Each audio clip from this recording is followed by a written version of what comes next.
Hi YouTube, welcome back to my channel. I hope you're all doing well in this brand new year, this new decade.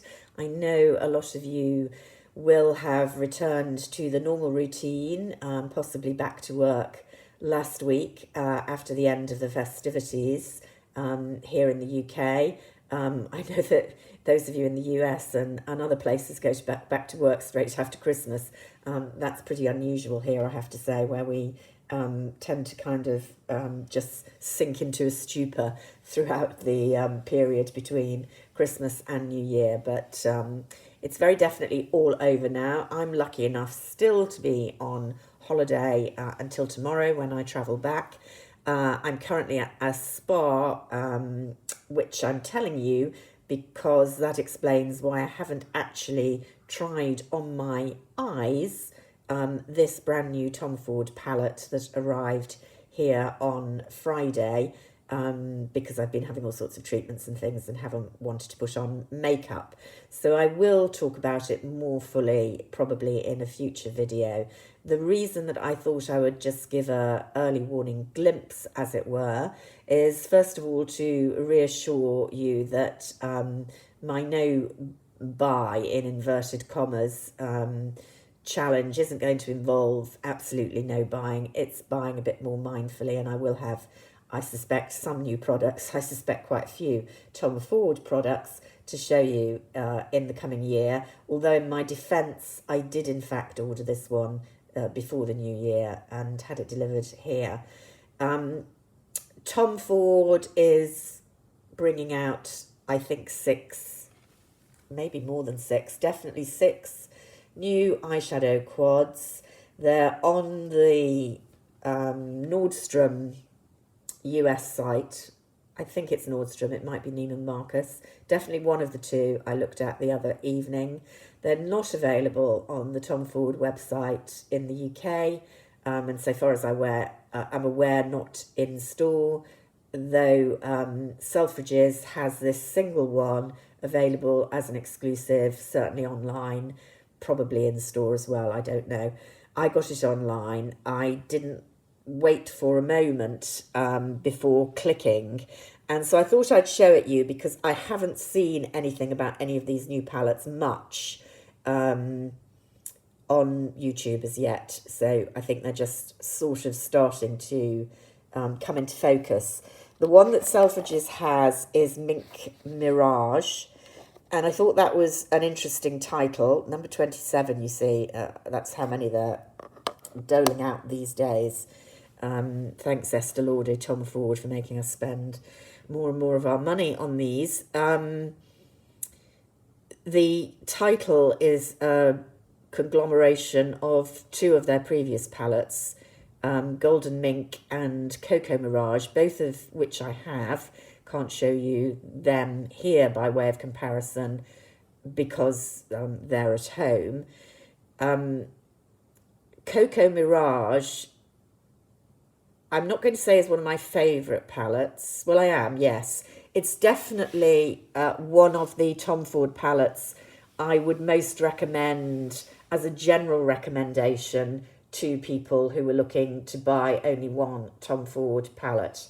And that's because it's the most practical of the Tom Ford palettes, although it's not particularly typical because it has all matte shades, and that's pretty unlike Tom Ford, but it's a fantastic neutral palette that people could wear every day, and beautifully produced. And mine is still in excellent condition, even though I've had it several years. Well, it looks as if that has been discontinued, and I think this palette is really the clear replacement because it's very similar in that it's the matte shades, essentially. There's a little bit of satin sheen, I would say, but basically matte. No, certainly no glitter, no duochrome, nothing like that. That one seems to have a little bit of satin to me, but they're basically matte shades. It differs from recollection most with Cocoa Mirage in this shade here, the black, which wasn't a feature of Cocoa Mirage, had another brown there, a darker brown. I'm sad about that because I personally don't use black eyeshadow or very, very rarely, if I want a line, I'm really going to use a pen or a pencil rather than shadow. So that's a bit of a wasted quadrant for me. And I also think black shadows are very difficult to do. But maybe they've introduced it to make it more useful to people who do use black shadow. Do such people exist? Let me know how many of you use, pure black eyeshadow. I'm not talking about a grey or a dark colour that you could use as a smoky. I don't think, even if you're into really goth looks, pure black is something you're going to use much for creating a smoky eye. So, I wonder if anybody uses these black colours other than for perhaps setting down their liner. I just think they're a waste in a palette. But there you go, that's my opinion. This palette doesn't really shriek golden mink to me, which is the other part of the title. Golden mink is a kind of lighter, brighter, and does have a gold glitter shadow. I don't know if they've discontinued Golden Mink in the way that it looks as if they've discontinued Cocoa Mirage. They definitely brought out a gold palette version of Golden Mink, which they had on the Tom Ford website. I think they still have it in the UK. Even I couldn't justify buying that because it was the same palette, which I don't use a huge amount, it's fair to say, and I don't think is as useful as Cocoa Mirage, but in a beautiful gold, all gold compact, which is very pretty.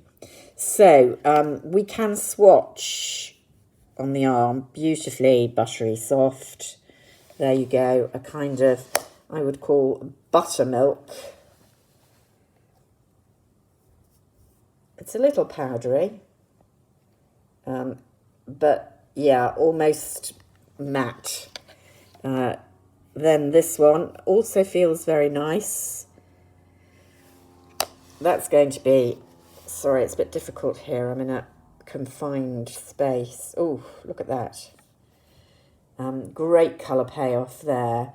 It's showing off a bit more yellowy in the viewfinder than it looks. It looks a bit deeper and a bit more neutral in real life. That's going to be a fantastically useful shade for people.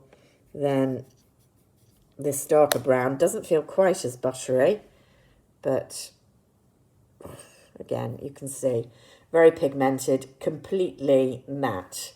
So in fact, contrary to what I thought, there was a bit of satin in this. If there's any satin, it's in this one here, which does appear to have a little bit of shimmer. But the two browns are absolutely matte. And so very basic day-to-day colours for a palette. And then the black, which also, I have to say, feels fantastic. There you go. It's very pigmented. It's very true black. I'd be surprised if that doesn't stay on the lid like, I don't know what, like dye. It's just not a colour that I'm going to use, but there you go. I suppose it would save you taking out an eyeliner pencil as well if you were putting this palette in your handbag. So there you go. They swatch beautifully. I'll let you know how they perform on the eyes, but from the feel of them, I can't believe that they're not going to be great. I do regret the passage of the old Cocoa Mirage. I will show you it in a future video for comparison purposes. But there you go. It's gone. This is the replacement. It looks good. I've looked at the other 6 on the website, as I say, just from the photographs. I will say the whole range looks a bit samey. There's nothing very avant-garde or interesting about the colour combinations. They all seem to be palettes dealing with combinations of browns, fawns, taupes, which is right up my street, very, very wearable. And I'm not saying I'm not going to buy one or two, but no kind of really unusual colour combinations, which Tom Ford had been famous for making very wearable in the past. just as a little addition, this is my first Pat McGrath product ever. I know people rave about her, and I didn't buy it because it's Star Wars, because I've never ever watched a single Star Wars film, so I'm not a film fan, but I just fancied trying one of her lip balms. Ridiculous to spend Pat McGrath prices on a lip balm, I know, but it is what I wear more than a lipstick these days. Love the packaging, very weighty, very beautiful. This one, you can see, looks like a kind of slightly shimmery gold. Looks super shimmery, but you don't feel little particles of glitter on the lips, which is, I suppose, the payoff for having such an expensive product. I have worn this, I really like it. It doesn't look, amazingly stunning on the lips. I'm quite sure other of her lipsticks are more worth the money in that sense, but it is something I would wear a lot. It feels very comfortable. For a balm, it seems to last very well, and as I say, just gives a bit of a sheen. The glitter shows that more as a sheen than glitter on the lips, but it doesn't feel like glitter, whereas so many lipsticks that have that effect have annoying little particles that are very irritating in the sense that you can feel them on the lips and they stay there after the lipstick or balm has moved away. So that was the other purchase before the end of the year. So until next time, when we might do a bit of a comparison with Coco Mirage and look at what I used up at the tail end of the year. Until then, bye for now.